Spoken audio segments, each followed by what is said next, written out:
One of the most horrific crimes in the history of Germany took place on a secluded farm in Bavaria on the night of March 31st, 1922. The farm, which was situated in an isolated region between Schrobenhausen and Ingolstadt, was commonly referred to as Hinterkaifeck. The Gruber family, who enjoyed a peaceful existence but who also had their share of secrets and issues, considered it to be their home. By the morning of April 1st, there had been 6 fatalities. No one has ever been able to determine what took place in this situation, since the lives of these people were brought to an end in a manner that was both horrific and completely unexplained. The victims were all members of the Gruber family's household. Their daughter, Victoria Gabriel, who was a widow at the time, was also included in the group, along with her 2 children, who were named Cecilia and Josef, and were 7 and 2 years old, respectively. Andreas Gruber, who was 63 years old, and his wife, Cecilia, were also among the members of the group. Maria Baumgartner, who worked for the family as a maid, was another one of the people who lost their lives. On the very same day that the killings occurred, she had made her arrival on the farm.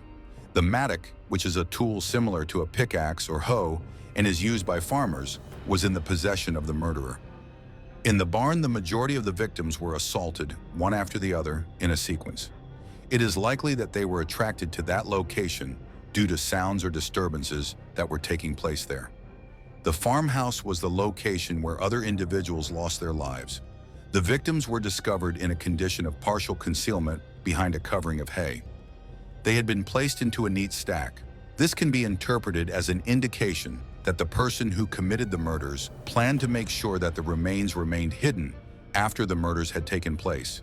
The brutality of the act stood in stark contrast to this disturbing attention to detail. Of all the tragic fates that awaited the victims, that of young Cecilia was possibly the most heartbreaking of them all. The evidence that was presented suggested that she had survived for a number of hours following the incident. She was suffering from injuries and was completely alone throughout this period of time, till she eventually gave up and succumbed to the wounds she had sustained.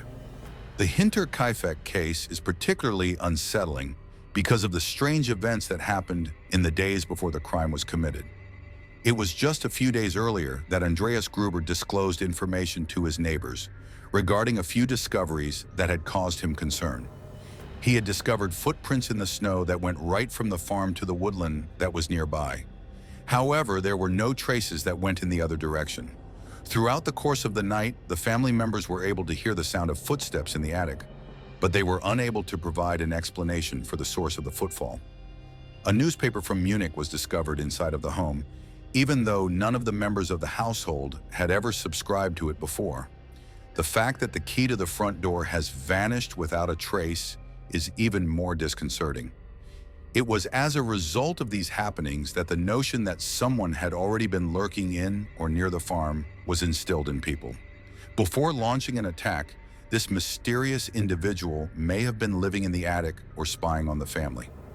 On April 4th, the small village in Bavaria was shocked to hear the news that murders had been committed. Concerned neighbors went to the Gruber's residence to investigate their well-being after they noticed that the Grubers had not been seen for a few days. They made a discovery of a terrible scene on the inside. The animals in the barn had already been fed, and the stove in the house was still warm to the touch. The individual who was responsible for carrying out the killings had not yet made their escape at that same moment. Instead of that, they continued to live on the farm, where they looked after the cattle, prepared meals, and generally went about their lives in a tranquil manner in the house while the victims remained dead.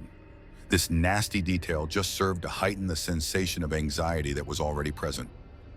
The inquiry conducted by the police quickly expanded to become one of the most comprehensive investigations in the history of Bavaria. More than 100 persons were examined as suspects over the course of several years, yet none of them were ever proven guilty of any crime. Although detectives took into account theories regarding theft, there was no property of significant value that had been stolen from the premises. The Gruber family was no longer the primary focus of suspicion. Instead, the attention was directed toward others who had some sort of connection to them. There were allegations that Andreas Gruber was involved in an incestuous connection with his daughter, Victoria, and he was perceived by the people who lived in the area as someone who was stern and difficult to get along with. In the meantime, Victoria was entangled in a complicated matter that concerned Lawrence Schlittenbauer, who lived next door to her. Because she had previously been involved in a romantic relationship with him, there were a lot of individuals who made the assumption that he had the potential to be the biological father of young Joseph. The shadow of inheritance, conflicts, jealousy, and anger was raised by the likelihood that Schlittenbauer was the child's father. All of these things have the potential to serve as a justification for violence. There were also a large number of people who went to the extreme of claiming that Joseph was the product of a relationship between Victoria and her own father, which would have been a scandal that could have led someone to take terrible actions. After the murders, Schlittenbauer's behavior raised a significant amount of suspicion, which resulted in him becoming the leading suspect in the investigation. When he went to the farm to assist his neighbors with their inquiry, it was stated that he nonchalantly strolled right into the house as if he were already familiar with the layout and was not afraid of what he may find there. Furthermore, he openly discussed the knowledge that he was under suspicion, which a large number of people found unsettling. Nevertheless, there was never any conclusive evidence that linked him to the crime, and he spent the remainder of his life in the same region, where he was constantly tormented by the rumors that he might have been involved in the crime. Additional theories that were presented were that the responsibility for the occurrence rested with soldiers who were returning from World War I and were disillusioned and without a home, farmhands who were unhappy with their working conditions, or vagrants who were making their way through Germany following the conclusion of the war. The investigators looked into these suggestions, but they were unable to find any evidence to support them. Over the course of several decades, advancements in forensic science were not able to be applied retroactively, and by the time DNA testing became possible, the evidence from Hinterkaifeck had already disappeared from the scene. A century after the events at Hinterkaifeck, it has become more than just a murder scene. It has also become a part of Bavarian lore. The narrative is repeated in documentaries, novels, and stage plays, with each iteration adding fresh layers of theory and myth to the plot. The mansion was demolished in 1923, but the murders that took place there have left an indelible mark on the land and the memory of the people who live in the area. To this very day, the story continues to be told, and it contains the same gruesome details.